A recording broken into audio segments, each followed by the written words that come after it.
Hi there, I'm Coach Kenneth, and in this video I'm going to be talking to you about over the moon. Well, you may have heard the expression, I was over the moon about something, meaning you were so excited about something that you just felt so amazing, that you just kind of felt like you were floating on air because things were so great and so amazing. And that's how we often feel when we meet somebody new. We feel elated. We just feel like we're floating on air. We're in a fantasy. It's like a dream come true. But it often doesn't last. Why? Why don't our relationships stay over the moon? Well, a lot of it has to do with our attachment issues, yours and theirs, and not having the skills to make a long-term relationship last. In fact, most people don't even think about their own personality and their personality traits and how exciting or fun it would be to date you, right? Like, a lot of people don't even think to themselves, how fun would I be to date? What would I be like to date? You have to consider things like that because all the people you're dating are. So you really want to know what it feels like to date you and focus on being the best version of yourself. And that's why I did the Creative Healing course and, of course, the knowledge workbooks, because a lot of those guides out there about getting your ex back are pretty awful, quite frankly. And I didn't want to do anything like that. I wanted to do something that was really going to change people's lives. And when I first developed the workbooks, I saw this is really going to make a big difference. And the feedback was so incredible from everybody that was doing them that eventually they were pushing me to do more. So I was like, all right, I'll do 6 through 10. But then I was like, I don't want to keep doing workbooks. I love the workbooks, but I wanted to challenge ourselves, like meaning me and Margaret and Victoria, to do something different. And that's how we developed the course. And the course is very different in the sense that we have a lot of therapeutic activities, art therapy activities, and the cartoons are hilarious, but they're extremely insightful and they're really poignant. And the characters, we had so much fun developing the characters because you're going to see yourselves in those characters. And I'm telling you this because your relationships can continue to be over the moon if you really do the work, and ideally if you have found a partner who has focused on personal growth and done the work themselves. Because it's a lot of those attachment trauma issues and anxiety and being unable to regulate your emotions or not trusting other people that cause relationships to slowly deteriorate, kill attraction, make the other person frustrated. You get frustrated with them, obviously, and then it feels like you're under the moon. Literally squished by it. So today I got an email coaching from a woman in her mid-40s. And she was dating a guy around the same age. Now, she said that he's really into his job and he just switched careers after doing a career for many, many years. He's a bit of a homebody and she says he has anxiety. He goes to weekly therapy though. And he's very open about it. So that's a very good thing to hear when you hear that somebody is proactive in trying to better themselves.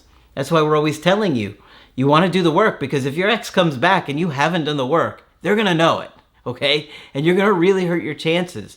But they're also going to be able to tell the people that have done the work. So the more work that you do, the more it's going to come through. And you really want to stay focused on continuing to be that person. Because if you don't, you get them back and you'll relapse and then they'll break up with you again. Okay? I can't tell you how many breakups I've seen over the years because of that. Now, this woman got divorced 2 years ago.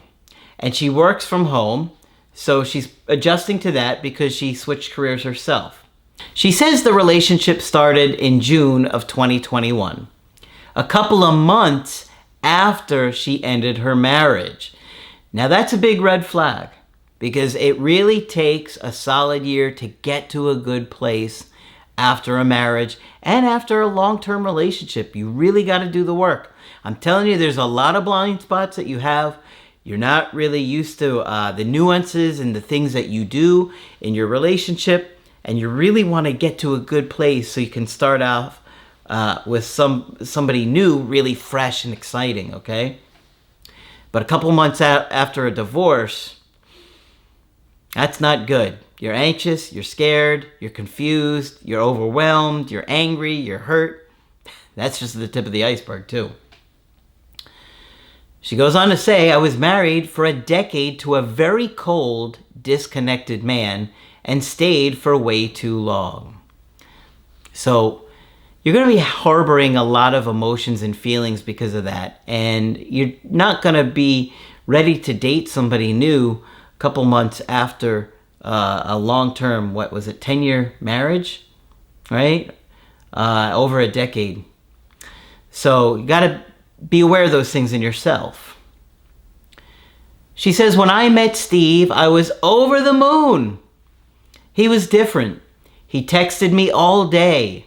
We had great banter, many similarities in how we grew up. We bonded over music.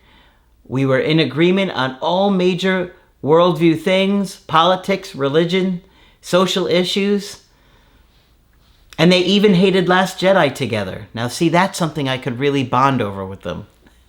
I'm just kidding. I threw that one in there. But you could see things were great, right? And that's what we want to see in the beginning of a relationship. So, but what happens? Why doesn't it stay? Those issues come up in one way or another. Got to do the work. We each believed that we had found the one.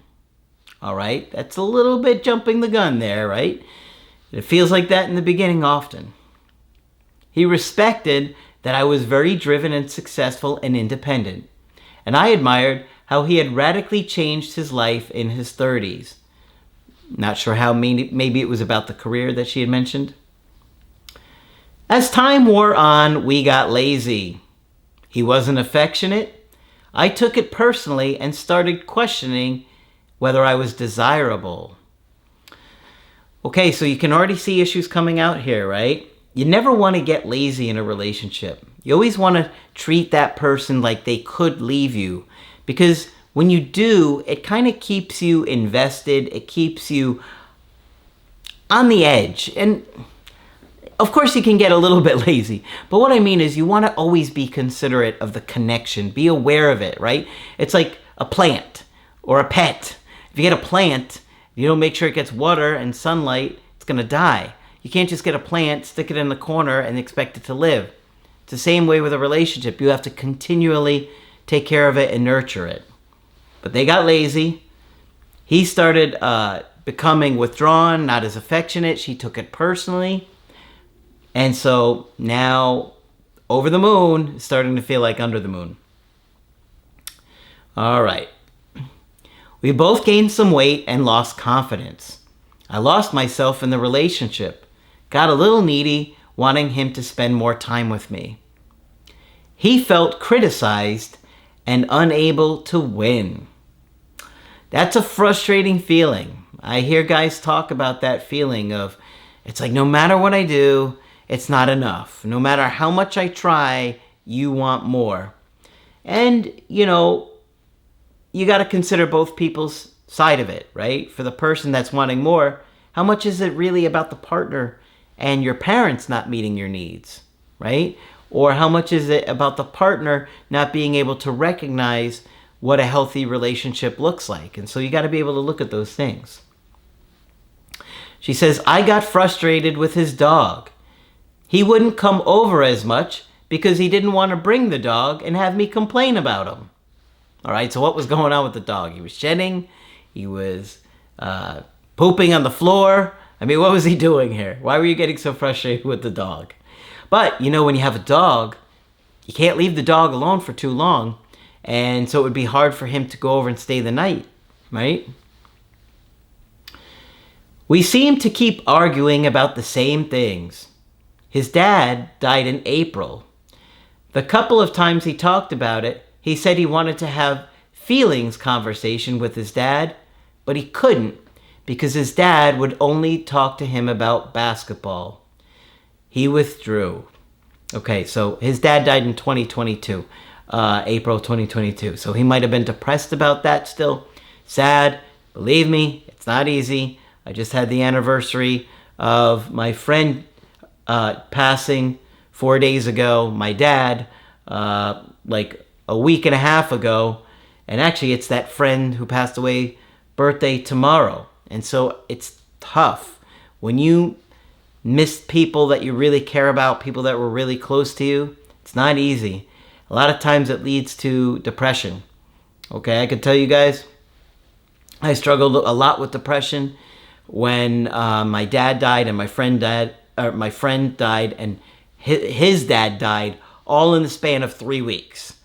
Yeah, so you can imagine losing 3 close people in a span of 3 weeks. It's brutal.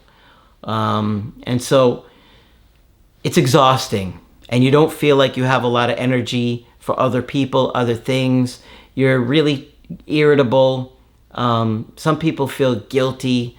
They're withdrawn. It just depends upon how well functioning they are. Fortunately, I've done tremendous amount of work over the years, and I had Coach Margaret to help me through that time as well, because she was obviously incredible. But the point I'm bringing up is that he lost Dad. That's going to still affect him. I said it seemed like the relationship was too much effort for him, and told him in the middle of January that I was tired of trying, that he could just go be relieved of the burden. Okay, that makes me feel really yucky when I read that. To be quite frankly, you can hear the attachment issues in those comments. Those comments to me feel like early childhood wounds. Okay? I've just been doing this for a while, so I know those kind of things. But, you know, she didn't really want to break up, right? Obviously, she was just saying it because she was hoping he would show how much he cared. But, like I said, this guy's probably depressed, exhausted. He doesn't have the energy. So he's probably going to be like, you know what? Maybe that's for the best because I can't keep doing this either. She says, I walked upstairs. He left my house. And that was the last time we saw each other. Wow. Can you imagine? You don't think it's going to end like that, but sometimes it does. I've attached our texts since then, and I'm not going to include them. There were just too many to have. We also had one phone conversation where I said to him that I realized I had let my healthy habits like exercise, time with friends, and therapy go, and realized that he had made me look at the relationship for validation, which was too much pressure for him. All right, so she was trying to own up to what she had done wrong or regrets. So that's good. He said he felt validated and thanked me, but didn't really offer much else. Since then, he has buried himself in his work and doesn't want to communicate other than a few texts. I want him back. I didn't want the breakup. I wanted a reaction. See, how did I know? I did this coaching probably a month ago, so I didn't really remember it, but I could tell in the way she said it, that wasn't really what she wanted. She was upset, right? Because I could hear the attachment trauma coming through, that it was like, I feel like you don't care about me and I want you to show me. This is the under the moon part, right? This is why you got to do the work, so you stay over the moon. She says, now I regret it. I know I can live without him, and I'm fixing myself no matter what, but I don't want things to end. I have a mental, emotional connection with him that I have looked for my entire life, and I want it back.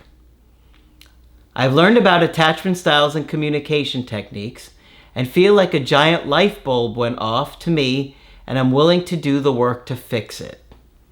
I think he might be too because he's very keen on therapy. How do I communicate? How and when do I communicate that I want him back? I have hinted in a text, but not actually said it to him.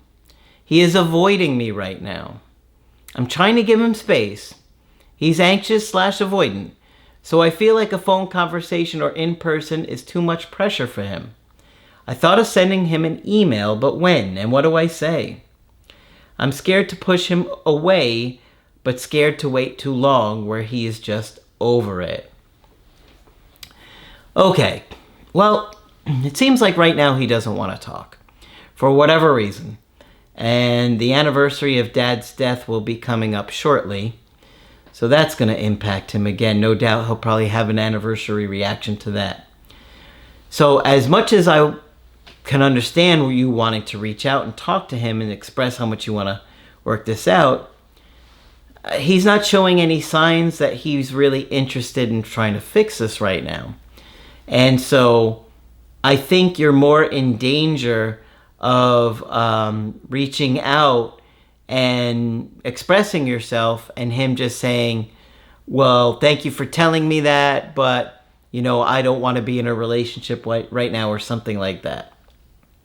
So, as tempting as it would be to reach out, it's a risk, right? And obviously it's a risk not to reach out, but you did kind of hint already that it's not what you wanted.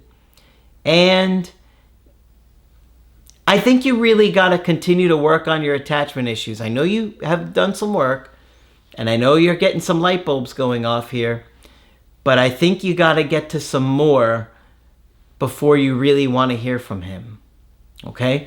Because you care about this guy so much, and you know what? It would be good for you to be alone for a bit. You're just coming out of a marriage. You were barely out of it. Now would be a good place for you to get very self-sufficient, where you feel confident within yourself, happier, more relaxed. You've broken more free from, you know, that relationship with your ex-husband who was cold, and you've worked through some of your attachment issues with your parents. And that way, he has some time to miss you. Because it did seem like he really cared about you, but I think he was overwhelmed and he's probably stressed and depressed. So I would leave him be and wait for him to reach out, because I think he will.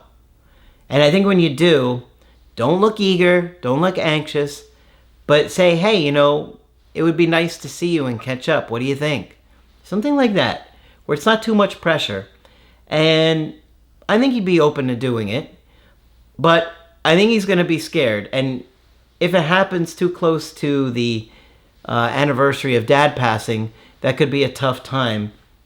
So I wouldn't want to do it too close to that time, because it's mentally taxing and exhausting and all those things. So, because you want to have fun with him. You really want to have a great time, and you really want to show him that you kind of get it and that you'd like to have fun with him and just see how it goes. And I wouldn't be surprised at all if you have another chance in this situation. But do the work. Stay motivated, okay? Because he's working on himself. He's in therapy. And recognize the mistakes that you did the first time around so you don't make them again this time, okay? All right, so hopefully you found this helpful. Of course, if you want to get my help personally, you can go to my website, askcraig.net. I do email coaching and I do Skype. And of course, you can find the knowledge workbooks on my website and also my creative healing course. But that's it for this video. I'm Coach Craig Kenneth, and I will talk with you soon.